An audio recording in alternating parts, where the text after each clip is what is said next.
Dick Hoyt has a son named Rick, and when Rick was born, his umbilical cord was wrapped around his neck, which caused considerable brain damage and left him without any control of his legs. He would be confined to a wheelchair for the rest of his life. He couldn't communicate. Well, when he was in school, a doctor finally figured out a way to rig up a computer so that Rick in the wheelchair could, with his head nods, he could control the message that would be output on a computer screen. Once when Rick was in high school, one of his friends had been in a car accident, and the friend's family was hosting a 5K race to raise money for him. And Rick, with his head bobs and his computer, said to his dad, "Dad, I want to run that race."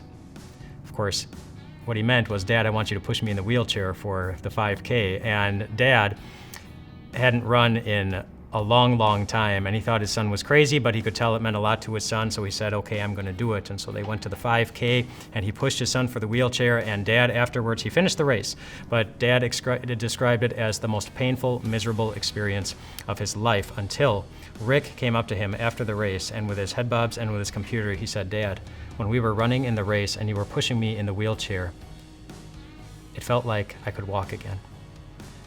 And that sentence changed Dick's life forever. From that moment on, he was determined to give his son the same feeling as often as he could. So he started training, and they started running. And they ended up running, now they've run over 100 marathons. They've qualified for the Boston Marathon, and they've run it dozens of times. Their personal best for a marathon is 35 minutes off the world record. A world record that, by the way, is held by someone who was not pushing a wheelchair. But Dick was, and Rick was in the wheelchair. They've done triathlons, they've done Ironmans, they've gone cross-country skiing, they've gone mountain climbing together, all with Rick in the wheelchair and his father Dick pushing him behind all the time, all because his son had a need, and Dad wanted to fulfill it. You have needs. You woke up this morning and there were parts of your day that you maybe were not looking forward to. You need help. You need assurance. You need encouragement. You need resources. You need something. And you might sometimes wonder if there is anybody who is going to give those things to you. Well, there is.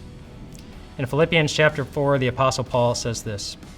He says, "And my God will meet all of your needs according to his glorious riches in Christ Jesus." According to his glorious riches in the man who also knows how it feels to be crippled by pain, as he was crippled over a cross, where he showed you exactly how determined he is and how much pain he was willing to endure just to give you everything that you could possibly need. He knows your wants, and he will give you everything that you need.